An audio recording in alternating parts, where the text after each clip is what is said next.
নমস্কার বন্ধুরা, আজ দুপুরের খাওয়া দাওয়া নিয়ে আবারও আমি কিন্তু চলে এলাম। আজকে দুপুরে খাওয়া দাওয়ায় কী বানিয়েছি দেখো। এখানে দেখো প্রেশার কুকারে আজ আমি ভাত রান্না করেছি, আর এর ভিতরে কিন্তু দেখতে পাচ্ছ আলু আর কুমড়ো ভাতে দিয়ে দিয়েছি। আলু আর কুমড়োটাকে প্রথমে মাখবো, তারপর দেখো এখানে ভেটকি মাছের ঝোল করেছি আলু আর ব্রোকলি দিয়ে। এখানে আছে বিট ভাজা, আর এখানে আছে টমেটোর চাটনি। তো প্রথমে আমি ভাতটাকে বেড়ে নেব। আর এখানে যেহেতু কুমড়ো দিয়েছি আর আলু দিয়েছি ভাতে, তাই জন্য হাত দিয়েই ভাতটাকে বেড়ে নিচ্ছি, যাতে এগুলো ঠিকঠাক মতো বার করতে পারি আমি।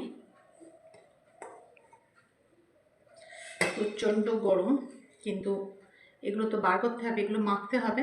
কুমড়ো আলু মাখা কিন্তু আমাদের বাড়িতে সবাই খুব ভালোবাসে। এগুলোকে এই প্লেটটাতে তুলে নেই, এটাতে মেখে নেব।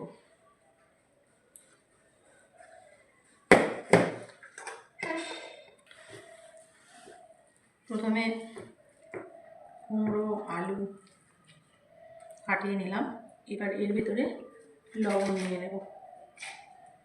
এই পরিমাণ মতো একটু স্বাদ অনুযায়ী লবণ দিয়ে দেবো, যে যেমন লবণ খাও সেরকম লবণ দিয়ে দেবে। এখানে দিয়ে দেবো সর্ষের তেল, আর মাখবো এখানে একটা লঙ্কা,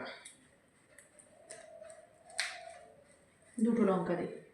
লঙ্কাটা যেহেতু খেতে একটু ভালোবাসি, ওই জন্য একটা লঙ্কায় হবে না, দুটো লঙ্কা দিতে হবে।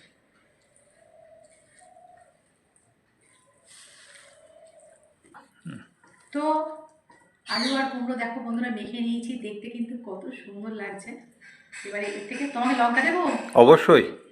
একদম, আমি কিন্তু লঙ্কাটা একটু বেশি খাই, ওই জন্য ঝালটা একটু বেশি দিয়েছি। আর আজ কিন্তু বন্ধুরা ছেলে বাড়ি নেই, কলেজে পরীক্ষা ওই জন্য গেছে। আজ আমরা দুজনেই খাবো। তো এখানে তোমার ভাত দিয়ে দিয়েছি, আর দিয়ে দিয়েছি এখানে আলু কুমড়ো মাখা, আর দিয়ে দেব বিট ভাজা। বিট ভাজা এটা দিয়ে দিলাম, তুমি খেতে স্টার্ট করবে। তো বন্ধুদেরকে তো আজকে বলেছি কী কী রান্না করেছি। আর এই টমেটোর চাটনিটা কিন্তু গতকালের অল্প একটু চাটনি রয়ে গেছে। তাহলে তুমি এবারে খাওয়াটা তাহলে শুরু করো। আর কি খাওয়া দাওয়াটা শুরুই করি। তুমি যা রান্না করেছো, একদম কিন্তু গুছিয়ে গাছিয়ে পুরো একদম বাড়িতে জামাই আসলে যেভাবে খেতে দেয়, আমি কিন্তু আমার বরকে সেইভাবে খেতে দিয়েছি বন্ধুরা। দেখো একদম বাটিতে করে সব কিছু গুছিয়ে।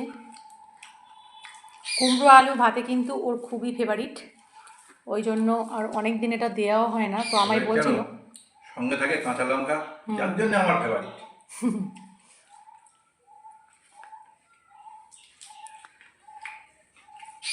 এটা বলার কিছুই নেই, প্রত্যেক বাঙালিরাই খায় আমার মতো।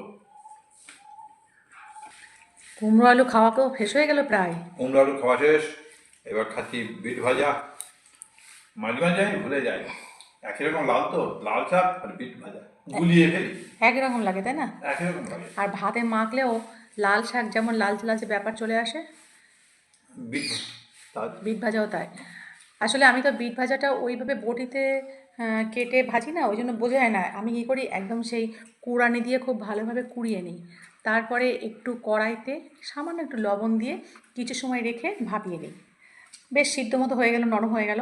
তারপর তেল চাপিয়ে তেলের মধ্যে কিন্তু শুকনো লঙ্কা কালো জিরে ফোড়ন দিয়ে কয়েক কুচি রসুন সেটাকে ভালোভাবে কুচিয়ে নিয়ে দিয়ে দিই। ভাজা হয়ে গেলে অল্প একটু পেঁয়াজ দিয়ে দিই, তারপর কাঁচা লঙ্কা ভাজা করে, পেঁয়াজ কাঁচা লঙ্কা রসুন ভাজা হয়ে গেলে সিদ্ধ করে রাখা বিটটাকে দিয়ে খুব ভালোভাবে একটু নুন একটু হলুদ সামান্য একটু কয়েক দানা চিনি দিয়ে ভালোভাবে ভাজা করি। তো এটা খেতে কিন্তু ভীষণই ভালো লাগে বন্ধুরা। দুই ভাই একই রকম দেখতে হলে কি হবে, স্বাদে গন্ধে দুজনেই আলাদা। আলাদা, একদম খুব সুন্দর একটা কথা বললে তো। লাল শাক আর বিটকে তুমি দুই ভাই বানিয়ে দিলে, তা ভালো। নেক্সট মাছের তরকারি, এখানে আলু আর ব্রোকলি দিয়ে ভেটকি মাছের ঝোল, আর আছে টমেটোর চাটনি। তাহলে মোটামুটি তো খাওয়া বিট ভাজা কমপ্লিট একদম। এইবার আমার প্রিয় মাছ, ভেটকি মাছ। আজ কিন্তু আমি প্রথম এই ভেটকি মাছ দিয়ে ব্রোকলি বানালাম, বুঝলে। আমি জানি না খেতে কেমন হবে। তুমি যাই রান্না করো না, খারাপ তো হয় না। রান্নার কোয়ালিটিটা দেখি তো মোটামুটি ঠিকই আছে। বাবা, এত বছর ধরে কোয়ালিটি দেখে এখন উনি কোয়ালিটির সার্টিফিকেট দিচ্ছে। খাচ্ছ তো আজ 22 বছর, আর কোয়ালিটির সার্টিফিকেট আজ? তাড়াতাড়ি সার্টিফিকেট দিতে নেই। ওরে, ভেটকি মাছ আজ তো প্রথম ব্রকলি দিয়ে বানালাম, তো কেমন লাগছে গো?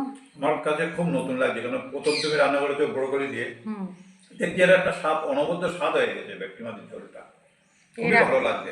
এর আগে ভেটকি মাছ তো চুবড়ি আলু বা কচুরমুখী বা ফুলকপি এইসব দিয়েই বানিয়েছি, বা ভেটকি মাছের টমেটো দিয়ে ঝোল বা ঝাল, কিন্তু আজ প্রথম কিন্তু ব্রকলি দিয়ে বানালাম। তো খেতে যে কেমন হয়েছে! তুমি যখন নিজে খাবে তুমিও বুঝতে পারবে যে স্বাদটা পুরো অন্যরকম হয়ে গেছে ভেটকি মাছের। হ্যাঁ, তোমার খাওয়া হয়ে গেলে এবার আমি খাবো।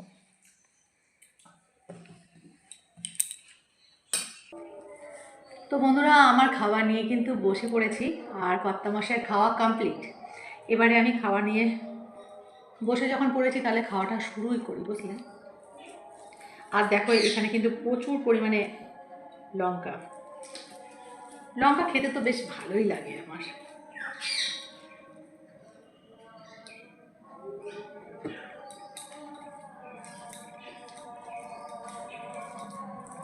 শীতের দিনে ঝাল ঝাল এরকম কুমড়ো আলু মাখা, এরকম কাঁচা লঙ্কা দিয়ে, কে কে ভালোবাসো বলো তো? খেয়ে নিলাম কুমড়ো আলু মাখা, অসাধারণ লাগলো। এবারে খাবো বিট ভাজা, ভীষণই ফেভারিট আমার। আর বিট ভাজাটা কীভাবে আমি বানাই তোমাদেরকে বললাম, তোমরা কিন্তু এইভাবে একটাবার বাড়িতে বানিয়ে খেও, আশা করছি তোমাদের কিন্তু ভীষণ ভালো লাগবে।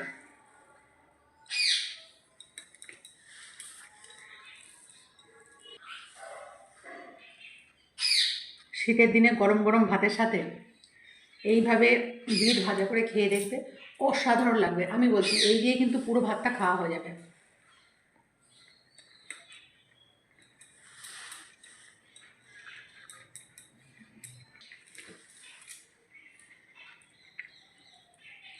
বিট ভাজা খাওয়া একদম কমপ্লিট, জমে গেল বিট ভাজাটা। এবার তুমি তোমার স্বাদের মাছের ঝোল ব্রোকলি দিয়ে। ব্রোকলি দিয়ে ভেটকি মাছের ঝোল জীবনেই প্রথম বানালাম, দেখি খেয়ে কেমন হলো।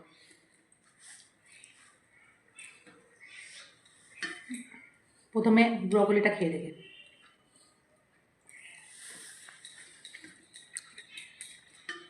ব্রোকলি খেতে তো আমার ভালোই লাগে।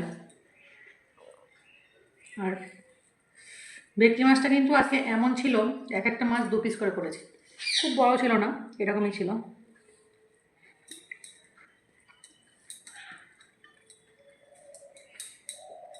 বেশ ভালো লাগছে কিন্তু।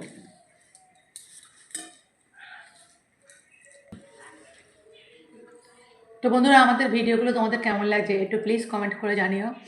আর যদি ভালো লাগে তাহলে একটা প্লিজ লাইক, কমেন্ট আর শেয়ার করে দিও। তাহলে আজকের ভিডিওটা কিন্তু খুব বড় আর করবো না। এই পর্যন্ত দেখার জন্য কিন্তু তোমাদেরকে অসংখ্য ধন্যবাদ, আর সেই সাথে অনেকটা ভালোবাসা আমাদের পাশে থাকার জন্য। তাহলে আজকের মতো বাই বাই।